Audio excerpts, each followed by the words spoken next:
ডাঙৰীয়াক তিনচুকীয়া।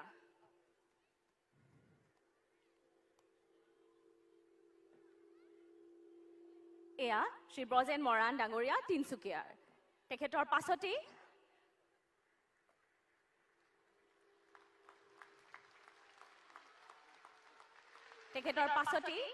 শ্ৰী ৰত্নকান্তি সোণোৱাল টিংখং।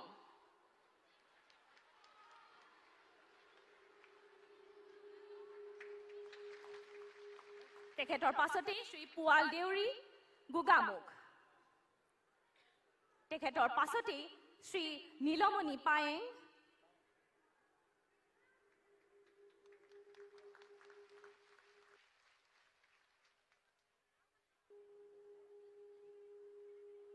এয়া শ্ৰী নীলমণি পায়েং।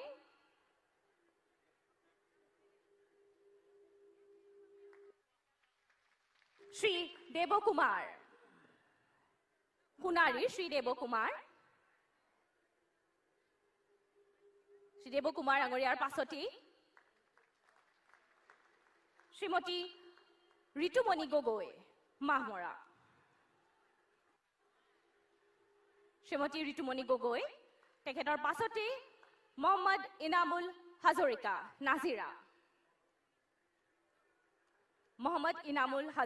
নাজিৰা। তেখেতৰ পাছতেই শ্ৰীমতী চম্পা চৰকাৰ শিৱসাগৰ। শ্ৰীমতী চম্পা চৰকাৰৰ পাছতেই শ্ৰী বলিন শইকীয়া যোৰহাট।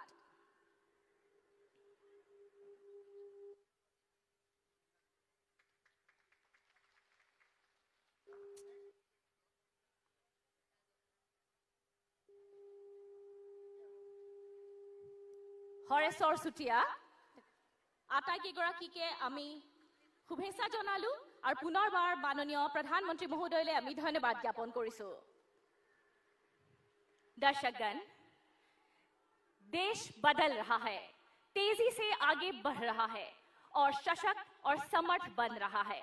नए हौसले, नए सपने और नए संकल्प का हमारे यहाँ एक नया भारत निर्माण हो रहा है और उसका निर्माण किया है माननीय प्रधानमंत्री जी ने, जिनके श्रम, यत्न और साधना से यह संभव हो रहा है।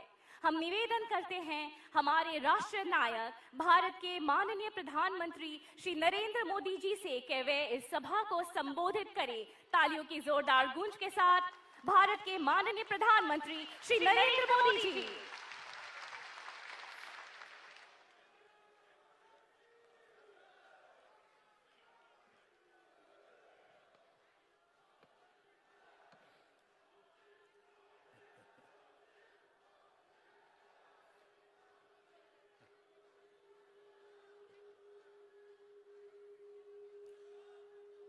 भारत माता की, भारत माता की, भारत माता की। असम के लोकप्रिय मुख्यमंत्री श्री सर्बानंद सोनोवाल जी, केंद्रीय मंत्रिपरिषद के मेरे सहयोगी श्री रामेश्वर तेली जी, असम सरकार में मंत्री डॉक्टर हेमंता बिस्वा शर्मा जी, भाई अतुल बोरा जी, श्री केशव महंत जी, श्री संजय किशन जी, श्री जगन मोहन जी, हाउसफेड के चेयरमैन श्री रजिंद्र कुमार दास जी, अन्य सभी सांसदगण, विधायकगण और असम के मेरे प्यारे भाइयों और बहनों,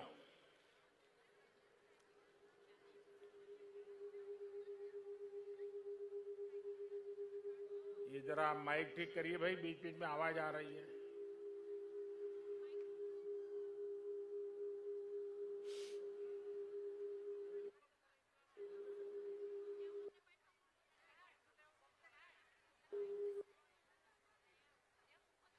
মই अखोम बाखिक इंग्राजी नब बरखा अरु बुघाली बिहोर आंतरिक शुभेच्छा जोनेसे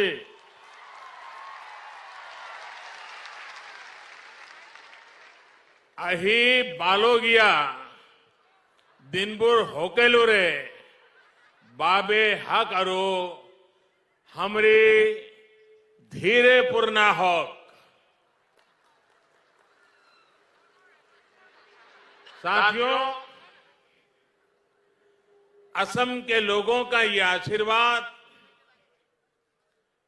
आपकी ये आत्मीयता मेरे लिए बहुत बड़ा सौभाग्य है।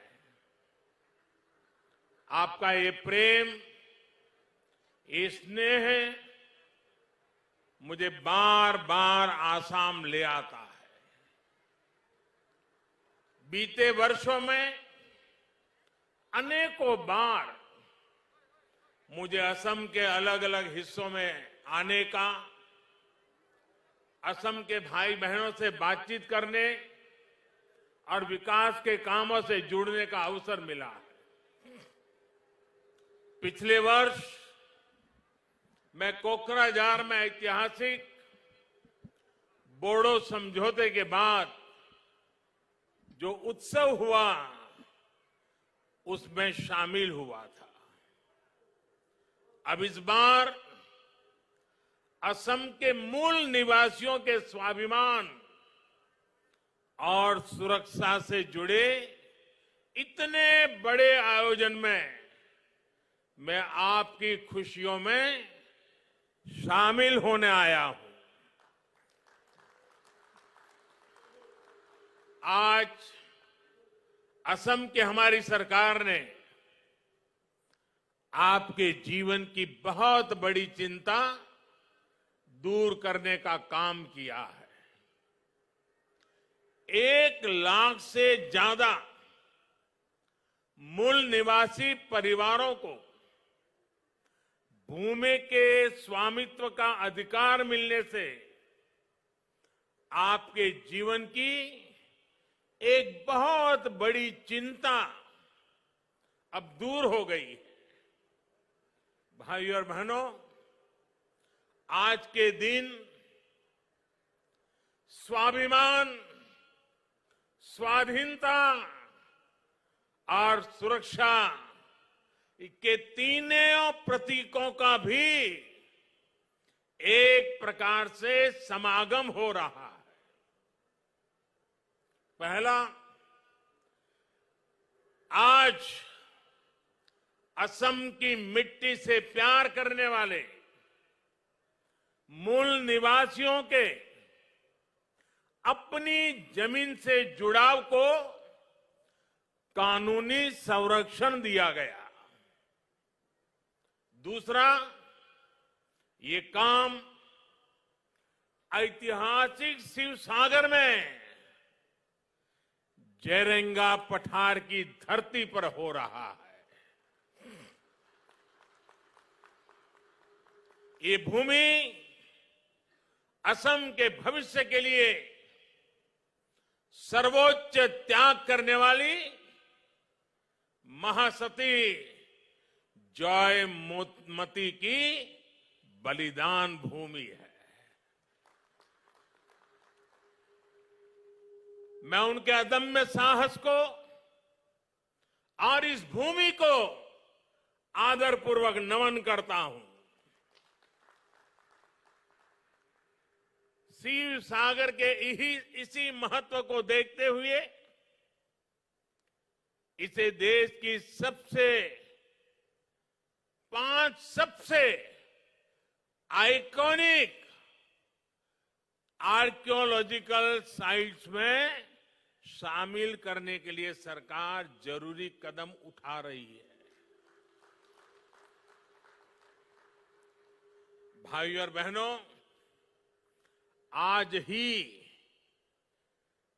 देश हम सबके प्रिय, हम सबके श्रद्धेय नेताजी सुभाष चंद्र बोस की 125वीं जन्म जयंती मना रहा है।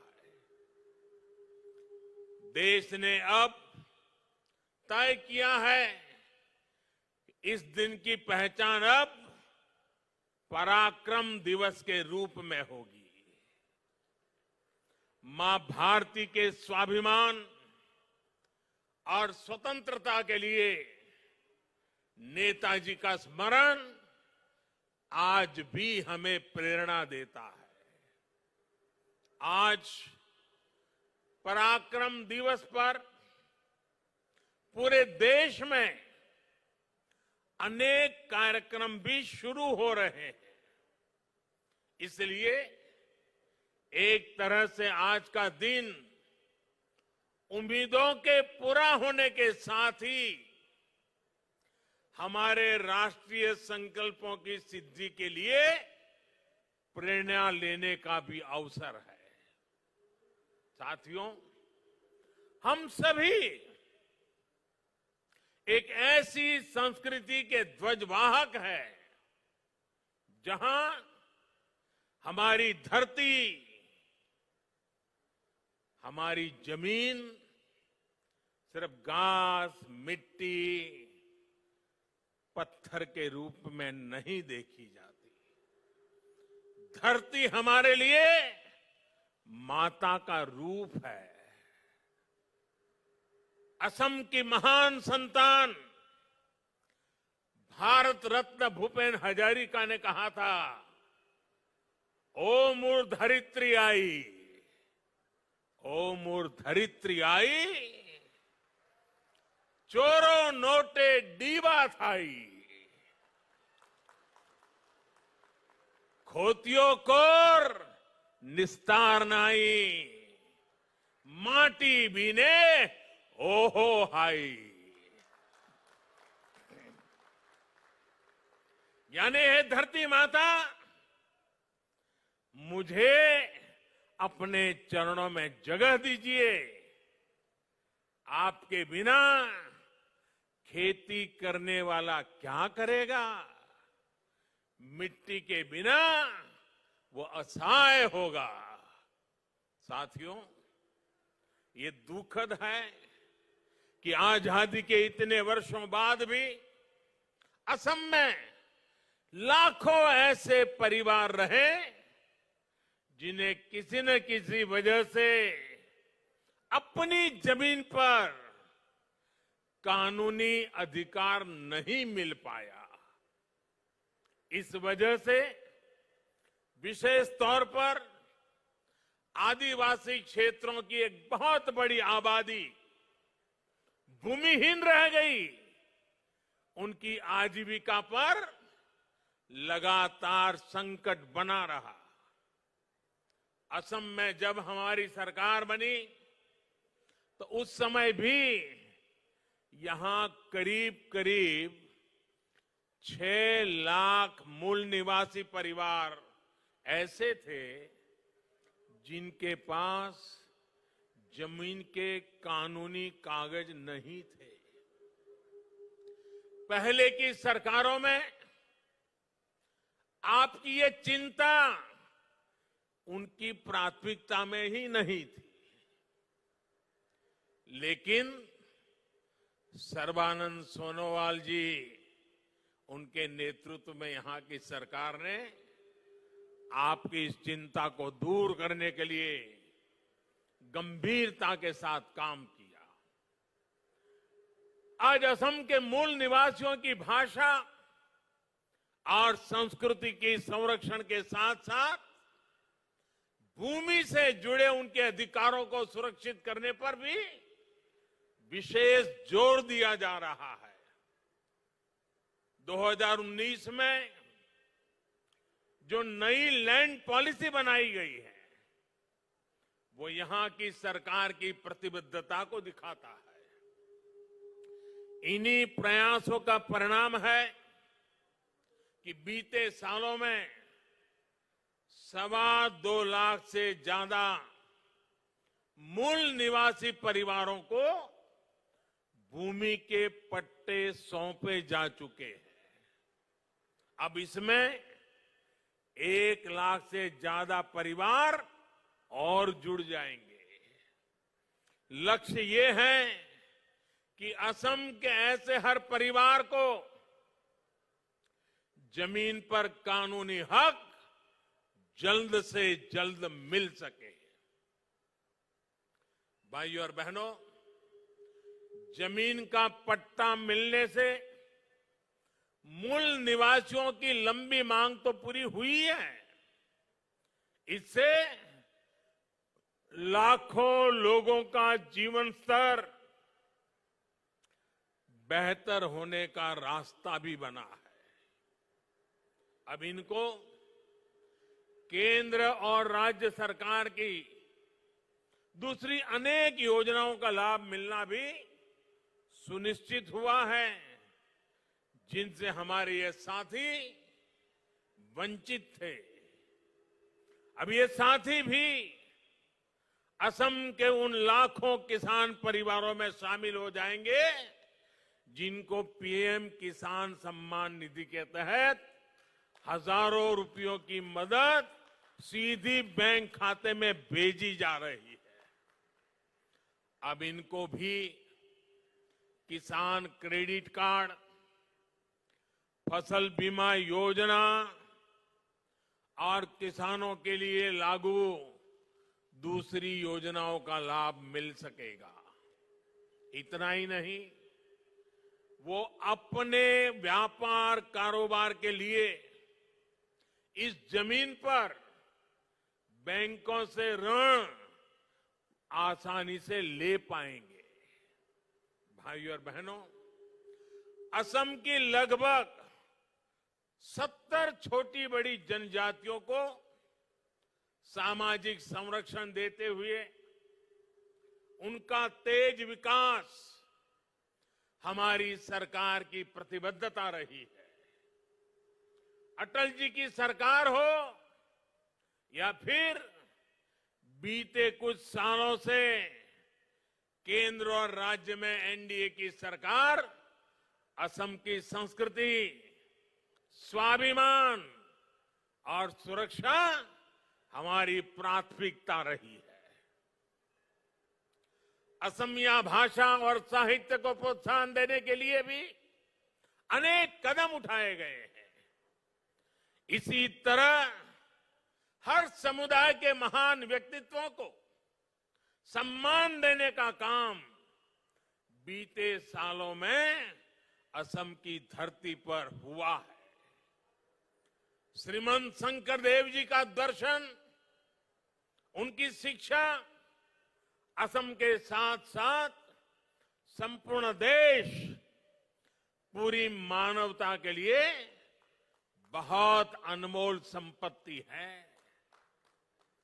ऐसी धरोहर को बचाने और उसका प्रचार प्रसार करने के लिए कोशिश हो, ये हर सरकार की जिम्मेदारी होनी चाहिए थी। लेकिन बाटाद्रवा सत्र सहित दूसरे सत्रों के साथ क्या बर्ताव किया गया, ये असम के लोगों से छिपा नहीं है। बीते 4.5 सालों में असम सरकार ने आस्था और अध्यात्म के स्थानों को भव्य बनाने के लिए, कला से जुड़ी ऐतिहासिक वस्तुओं को संजोने के लिए अनेक प्रयास किए हैं। इसी तरह असम और भारत के गौरव काजीरंगा नेशनल पार्क को भी अतिक्रमण से मुक्त करने और पार्क को और बेहतर बनाने के लिए भी तेजी से कदम उठाए जा रहे हैं। भाइयों और बहनों, आत्मनिर्भर भारत के लिए नॉर्थ ईस्ट का तेज विकास, असम का तेज विकास बहुत ही आवश्यक है। आत्मनिर्भर असम का रास्ता असम के लोगों के आत्मविश्वास से होकर गुजरता है, और आत्मविश्वास तभी बढ़ता है जब घर परिवार में भी सुविधाएं मिलती है और राज्य के अंदर इंफ्रास्ट्रक्चर भी सुधरता है। बीते सालों में इन दोनों मोर्चों पर असम में अभूतपूर्व काम किया गया है। असम में लगभग 1.25 करोड़ गरीबों के जनधन बैंक खाते खोले गए। इन्हीं खातों के कारण कोरोना के समय में भी असम की हजारों बहनों और लाखों किसानों के बैंक खाते में सीधी मदद भेजना संभव हो पाया है। आज असम की लगभग 40% आबादी आयुष्मान भारत की लाभार्थी है, जिसमें से लगभग 1.5 लाख साथियों को मुफ्त इलाज भी मिल चुका है। बीते 6 साल में असम में टॉयलेट्स की कवरेज 38% से बढ़कर 100% हो चुकी है। 5 साल पहले तक असम के 50% से भी कम घरों तक बिजली पहुंची थी, जो अब लगभग 100% तक पहुंच चुकी है।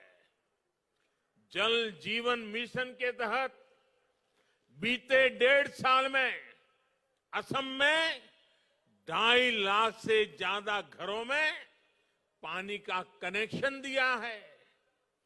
केंद्र और राज्य सरकार का डबल इंजन 3-4 वर्षों में असम के हर घर तक पाइप से जल पहुंचाने के लिए काम कर रहा है। भाइयों और बहनों, ये जितनी भी सुविधाएं हैं, इनका लाभ सबसे ज्यादा हमारी बहनों बेटियों को ही होता है। असम की बहनों बेटियों को बहुत बड़ा लाभ उज्ज्वला योजना से भी हुआ है। आज असम की करीब 35 लाख गरीब बहनों की रसोई में उज्ज्वला का गैस कनेक्शन है। इसमें भी लगभग 4 लाख परिवार एससी और एसटी वर्ग के हैं। 2014 में जब हमारी सरकार केंद्र में बनी, तब असम में एलपीजी कवरेज सिर्फ 40% ही थी। अब उज्ज्वला की वजह से असम में एलपीजी कवरेज बढ़कर करीब 99% हो गया है, 99% हो गया है। असम के दूर दराज वाले इलाकों में गैस पहुंचने में दिक्कत न हो, इसके लिए सरकार ने डिस्ट्रीब्यूटर्स की संख्या को भी काफी बढ़ाया है। 2014 में असम में 330 एलपीजी गैस डिस्ट्रीब्यूटर थे। अब आज इनकी संख्या 575 से भी ज्यादा हो गई है। हमने देखा है कि कैसे उज्ज्वला ने कोरोना के समय में भी लोगों की मदद की है। इस दौरान असम में 50 लाख से ज्यादा मुफ्त गैस सिलेंडर उज्ज्वला के लाभार्थियों को दिए गए हैं। यानी उज्ज्वला योजना से असम की बहनों का जीवन भी आसान हुआ है और इसके लिए जो सैकड़ों नए डिस्ट्रीब्यूशन सेंटर बने हैं, उससे अनेक युवाओं को रोजगार भी मिल रहा है। साथियों, सबका साथ, सबका विकास, सबका विश्वास, इस मंत्र पर चल रही हमारी सरकार असम के हर हिस्से में हर वर्ग को तेजी से विकास का लाभ पहुंचाने में जुटी है। पहले की नीतियों के कारण चाय जनजाति की क्या स्थिति हो गई थी, ये मुझसे ज्यादा आप लोग जानते हैं। अब चाहे जनजाति को घर और शौचालय जैसी मूल सुविधाओं से जोड़ा जा रहा है, चाहे जनजाति के अनेक परिवारों को भी जमीन का कानूनी अधिकार मिला है, चाहे जनजाति के बच्चों की शिक्षा, स्वास्थ्य और रोजगार की सुविधाओं पर ध्यान दिया जा रहा है। पहली बार उनको बैंक की सुविधाओं से जोड़ा गया है। अब इन परिवारों को भी सरकार की अलग अलग योजनाओं का लाभ सीधे बैंक खाते में मिल पा रहा है।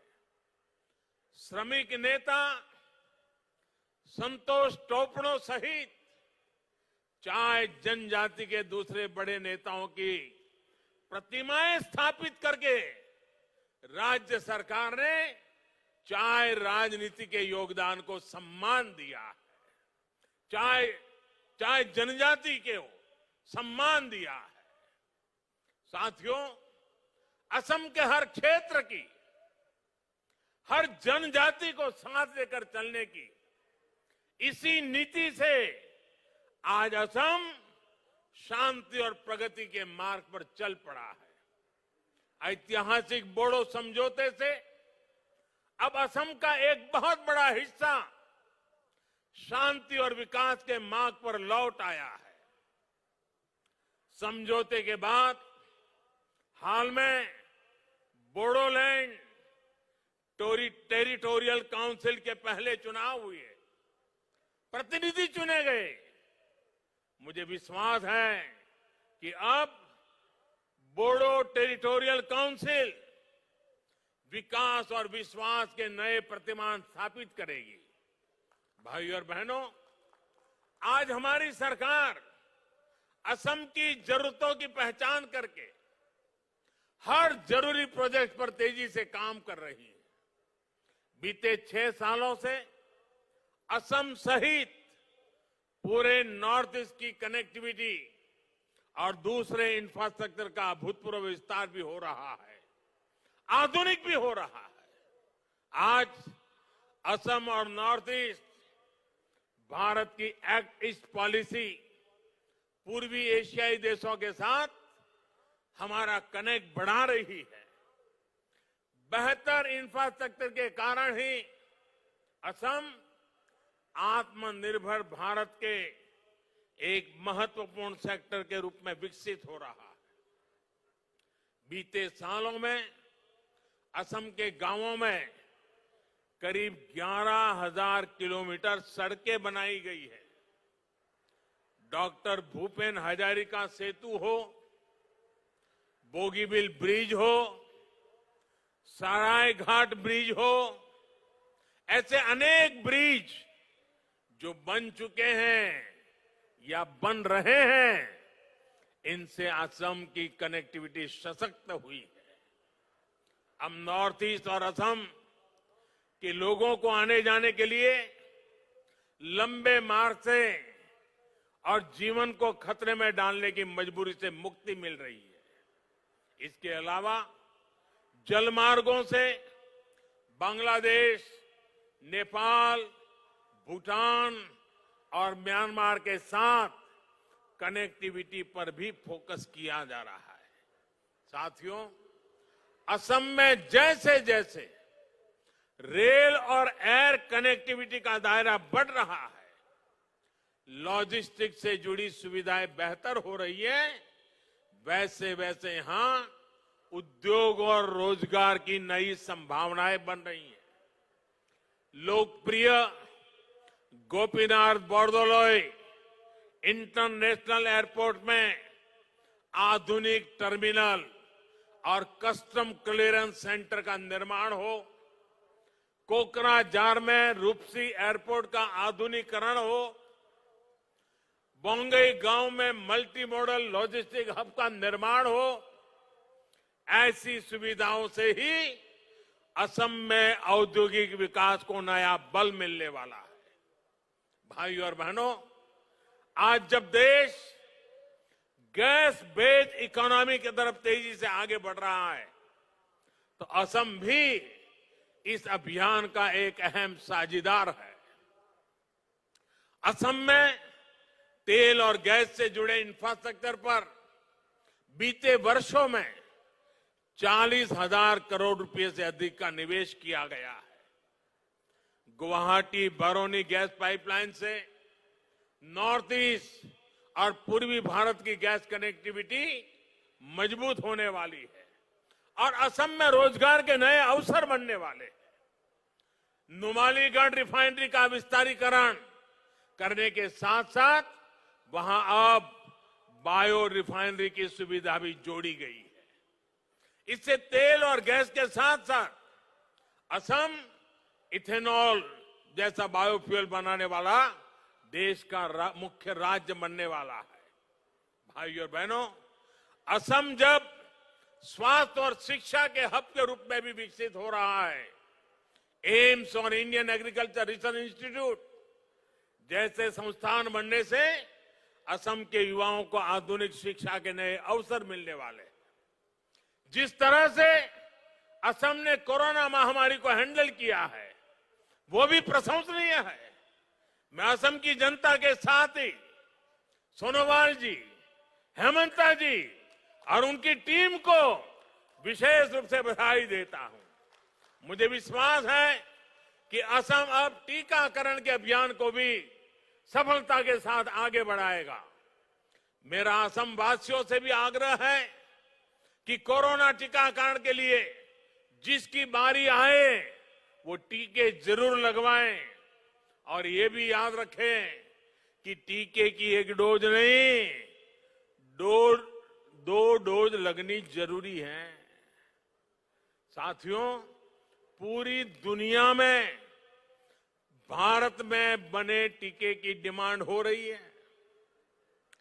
भारत में भी लाखों लोग अब तक टीका लगा चुके हैं। हमें टीका भी लगवाना है और सावधानी भी जारी रखनी है।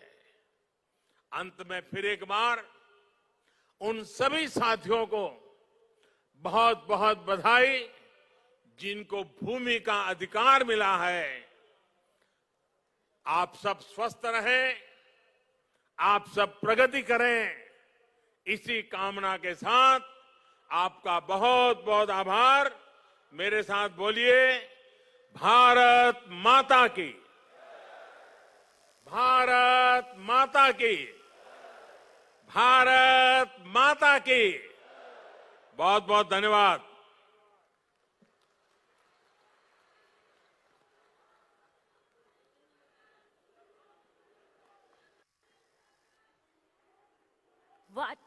वादे नहीं इरादे लेके आए राष्ट्र नायक हर दिल अजीज भारत के माननीय प्रधानमंत्री श्री नरेंद्र मोदी जी का हम तहे दिल से धन्यवाद करते हैं।